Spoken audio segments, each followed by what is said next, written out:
Morning, y'all. Last night was a productive night, man. I worked a lot during the day and closed the evening out with recording a segment last night. And it was good, man. It was a good feeling being inside of a studio. It was a good feeling having the engineer, making sure the sound was good, tightening up everything. We gonna add some stuff to it. The intro sound real good. Hey, TGR, listen, man. I appreciate y'all dudes, man. I got something that I'm gonna try to work on to get y'all, man, to show much respect for that, man, because that was a good look. I mean, when we was listening to the intro as it was coming in, the engineer heard it once. The young lady hadn't heard it at all. She heard the music, the beat, but she hadn't heard the vocals on the beat. And we sitting there, and I was telling them, when we first started the whole conversation about the podcast, I was like, one of my things is being better than you were yesterday. And when I interviewed with TGR, man, I mean, I was so comfortable, when I first met the dudes, man. I mean, they'll tell you, man. I let them come to the crib to interview in the basement. You know what I'm saying? Just on some chill shit. And they was listening to the intro last night, man. And they both, it came on, the beat came on, and y'all, the vocals came on. But when they was the better than yesterday, they was like, both of them, the engineer and the young lady, they was like, oh, okay, yeah. So, hey, I appreciate y'all young men for that, man. For real, I got y'all on the lookout for that, man. But everything feels like it's supposed to feel. And all I'm gonna keep doing is just keep using this and just keep going. I'm gonna try to see if I can get some people on the team to help me, because I know I'm gonna need some help, and just make it perfect. Not perfect, but make it as good as it can be, man. Make it keep elevating it, you know what I'm saying? And so last night during the recording, we went over some new information that I think y'all gonna be delighted about that DC doing. And as I was recording, the engineer handed me his phone. I mean, they both was handing me their phones while we was recording. The young lady, Lulu, was giving me her phone, showing me some stuff. I was like, damn, you know what I'm saying? Then the engineer was handing me his phone, and he showed me the Nipsey joint. I was like, and so I recorded. I think either y'all got to check either on my Facebook page. I think it's on my IG though. I think it's on Real Talk with The6thman IG, or rather Real Talk 6thman IG, where he shows me that Nipsey got shot. You could just see the expression on my face. I was like, what the fuck? And so it fucked me up a little bit, but we still had to finish the segment. So I'm in my mind, I can tell that I'm learning that I gotta stay on task, if that makes sense. Like, even though she handed me information while we recording, she talking, but I'm looking at her phone, reading what she telling me. Then the engineer handed me his phone, and you know what I'm saying. But I'm still on task with the show, and so that is letting me know that I'm mature, that I'm maturing, and I'm understanding that I gotta stay on task. But nevertheless, for that, it fucked me up to see that Nipsey had got shot. One, I mean, it fucked me up to see that he had gotten shot. That was one. And then two, to find out while we were still recording that he died. I was like, damn, for real. And so I had already been reading and getting up on. I was talking to I was at a Phillion. I was at a Phillion one day, and I was talking to an old head who is into herbals and into holistic medicine, or just holistic, the holistic way of curing yourself.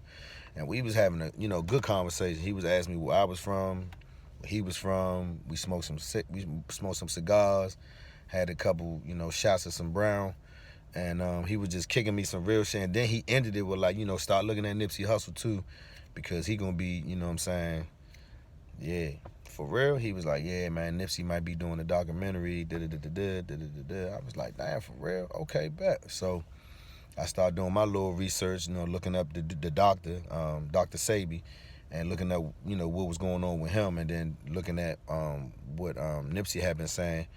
And then when I heard about the documentary, I was like, damn. But when I heard about Dr. Sabi's case and how he went to, the regular courts, I think that was either district court or circuit court, Then it went to federal court. So he won on both levels. You know what I'm saying? I was like, dang. So when I heard Nipsey got shot, I was just like, wait, what? Like, and then as it all folded to see, somebody sent me a link where it was a dude on I think it was IG Live, saying that he had just shot Nipsey.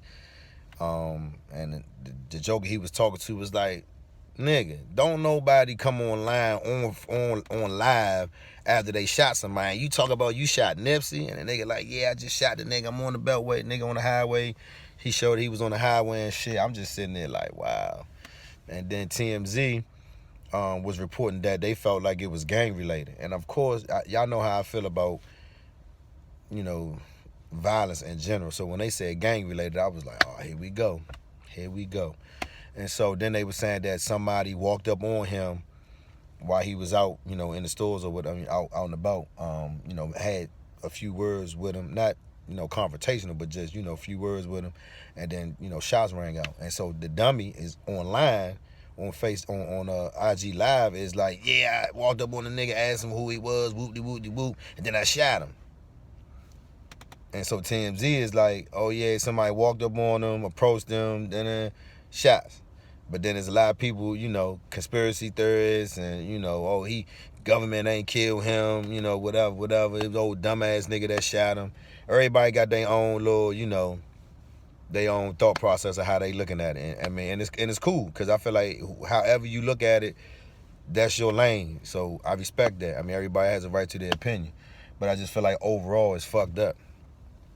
Overall, you know what I'm saying? It's fucked up that, I mean, like, prominent. When I say prominent, I mean, you know, out there, you know, wealthy, established, black businessman, entrepreneur, gone, man. I mean, you know what I'm saying?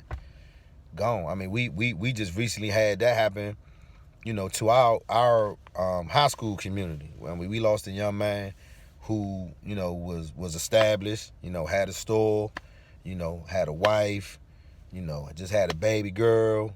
You know, they took some pictures. They were beautiful pictures. Beautiful couple, beautiful family, beautiful energy from the man. Even when I was in school, I had never heard bad things about him. And then, you know, the few people in my circle that was cool with him never had bad things to say about this man. I mean, established and you know, off the humble. You know, was trying to break up a disagreement or argument and got shot, man. And it's just like, I mean, we cannot stop. We can't stop things from happening, you know, if they happen the way they do, you know. But if we can intervene, if we can talk, if we can communicate, I mean, it just seemed like it's so easy to grab a gun, load it, and shoot it. It's easy to do that. That's easy. But then the consequences and everything after that is not easy. It's not easy. The person, you know, who's the victim, who gets killed or shot, he's impacted. His family's impacted. The kids are impacted. Friends, community, everything. And then the dummy who does the shooting is now on the run by the police, by other niggas that's trying to get back at him. And then if he gets locked up, now he's in jail. I mean, it's so much that comes after that. And I feel like, why can't we get to the point where instead of following that trend, instead of following that logic, you know what I'm saying, let's change it and talk to motherfuckers. Communicate. I mean, it ain't nothing like having a grown man conversation with a man that you might have a different, you know, perspective about something, and y'all talk, and you can see why he feel the way he feel, and then you can, you know, kind of take it and be like, okay, I can kind of see that, and then walk away. All this, go get a gun, shoot a nigga shit, this shit, I mean,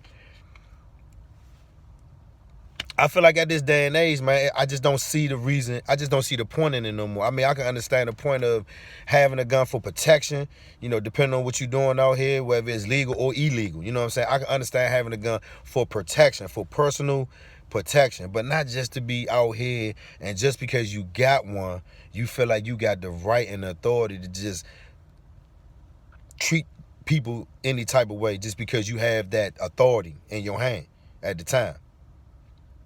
Because, you know, karma is real, and it's hit me in my life a few times when I've done something stupid and shit got real. Man, we got to stop this, man.